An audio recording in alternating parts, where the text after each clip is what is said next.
All right, man. We live? All right, man. I know y'all laugh when I say this, bro, but this specific video, I really did not want to make like that. Like, I really didn't. James Harden has been in the news recently for clubbing, trying to get traded, not wanting to play in Houston, not reporting to camp and all that stuff. And I just had to talk about him.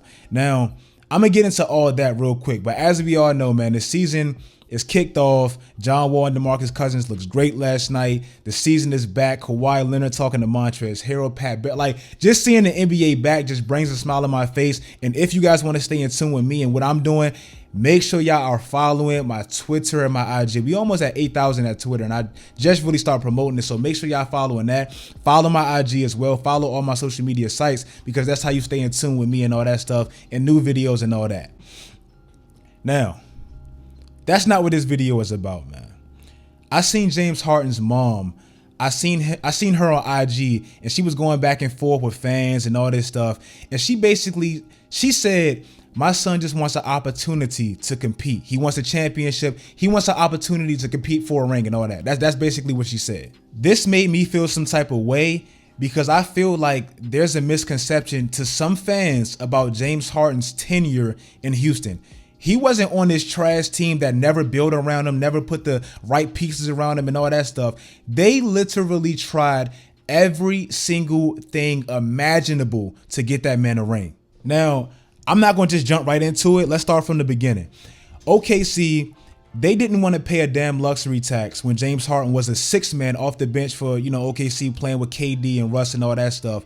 So they traded him, and they traded him to Houston. Let's not forget, bro, Houston, they took a massive risk actually trading for James Harden. He was a sixth man, bro. Like, he hadn't proven that he was a max player, and they maxed him out and made him the franchise player. Now, as we all know now, James Harden definitely proved them right, and he lived up to that contract and more, and he became the player that we know he is now. Now, the first season, I just throw that out the window. Like, they obviously couldn't give James Harden the perfect team right there. They just traded for him. So just throw that out the window. But the following season, they did land Dwight Howard. Now, I know people right now, they might be looking at it like Dwight Howard. But at the time, he was the best big in the league, defensive player of the years, consecutive all-star teams. Like, he was the best big in the league. So that was a big thing at the time. Now, it seemed to work momentarily, but as James Harden really got into his bag and became James Harden, and you mix that with Dwight Howard battling injuries, it just didn't work out long term. The first season, it worked a lot better than people remember. Like, people talk about that and say, oh, Dwight Howard was injured and Dwight Howard was washed when he went to Houston. Bro, that's not true. Like, that's not true at all. I vividly remember Houston playing Portland, and I talked about this in the video not too long ago.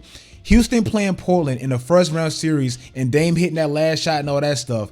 And those duos, bro, they went crazy. Dame and LaMarcus and Dwight and James Harden, they went crazy. Like, it was working. But then, like I said, James Harden got better. Dwight Howard battled injuries, and James Harden just pushed him out the door, and he wanted him traded. And I can kind of understand why. Now, even though that did not work, this is just my first example.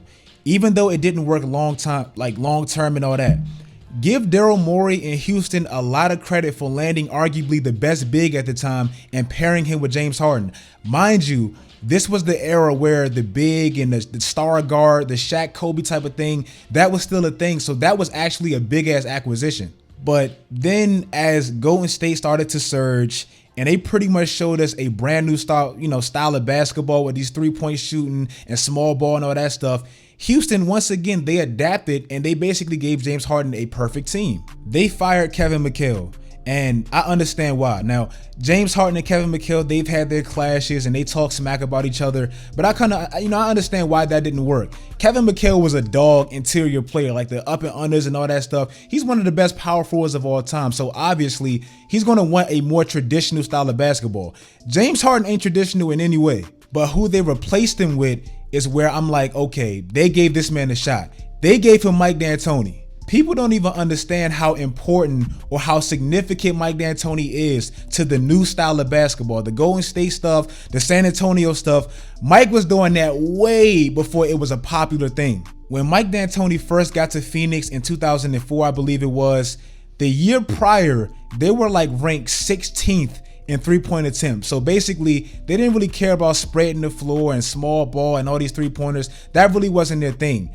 As soon as he got there and they got Steve Nash, they led the league 3 consecutive times in 3-point attempts. Also, the year before James Harden and Steve Nash, both of them, both guards and all that stuff, the year before they got Mike D'Antoni, Steve Nash, I believe, averaged 8 assists, and James Harden, I think, averaged like 7 assists. The year they got Mike D'Antoni, both of them averaged career highs with 11. This man ran a guard-loving type of offense, and that was perfect with James Harden, who we knows, he loves to dominate the ball. Now, as I said earlier, the league was really transitioning from, the big inside-out style of basketball to more of the Golden State, Cleveland type of basketball with all these threes and all that.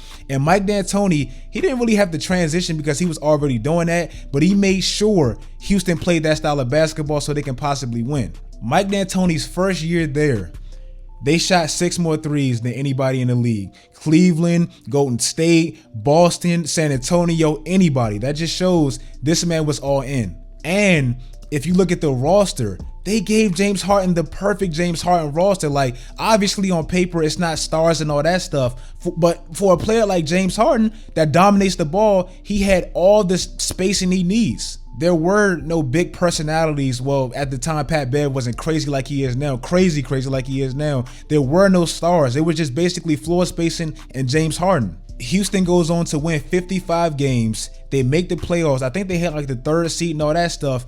And James Harden just checked out in the playoffs. This is why I say, don't say he never had a chance. They played San Antonio in, I believe, game 6.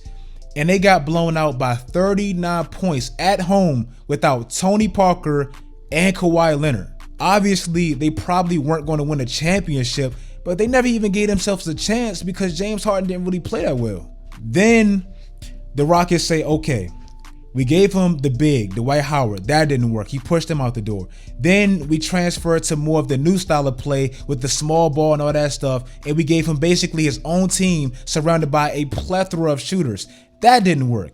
Let's try giving him a ball-dominant point guard that can really take the ball out of his hands and give him more, he can play more too and rest more with Chris Paul. Now, I always say, I never, ever fault James Harden for the 2018 season. If Chris Paul never got hurt, I'm going to stand by this until I die.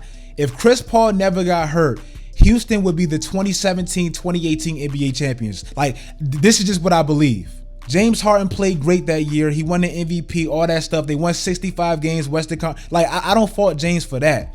It was the 2019 year where I look at James Harden and say, man, he kind of fumbled it again.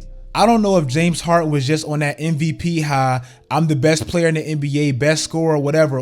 I don't know what he was on, but it was almost like he forgot Chris Paul was on his team. This man had a 32-game streak where he averaged almost 41 points per game on 27 shots a night. In 32 games, more than a third of a season, almost halfway through the season, this man was shooting 27 shots per game. Now, I understand that Chris Paul was hurt half of those games. Like in that 32-game streak, he played 16. But in those 16 games that he actually played with James Harden, when this man was on like a crazy streak, this man, Chris Paul, shot 11 shots per game, 11 shots per night, and James Harden is almost tripling that. Now, Chris Paul isn't a crazy shooter or anything like that, but as a point guard, how the hell are you supposed to be Chris Paul, the player, the point guard that you know you are, when you're damn near not even touching the ball?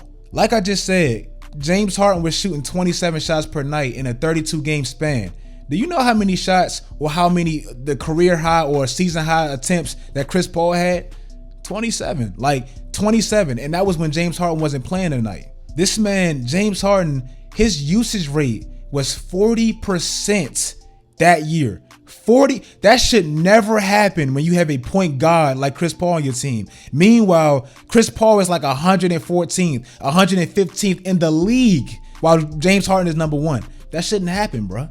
Then Houston says, okay, they lost in the playoffs versus Golden State. As we all know, they lost. It was, reports that it was tension between James Harden and Chris Paul after the loss. And they say, okay, we're going to trade a bad contract, what was known as a bad contract with Chris Paul, for a bigger contract and get your boy Russell Westbrook. Now, at the time, James Harden was excited. I got that dog beside me. I got Russell Westbrook. He's a dog. We played together. We knew each other since AAU in California, all this stuff. And Houston took a risk to get that man.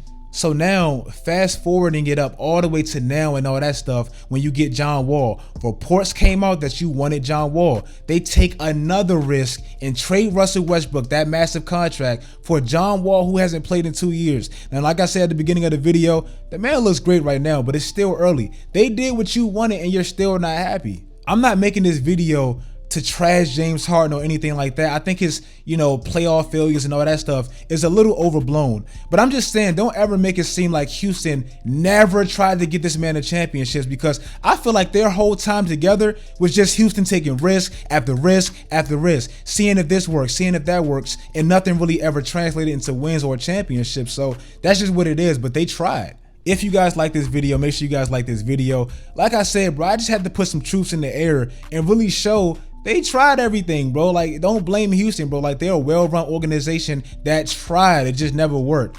If you guys like this video, make sure you guys like this video. Also, man, follow my social media sites. Turn on post notifications, man, because I got so many more videos coming out for the future.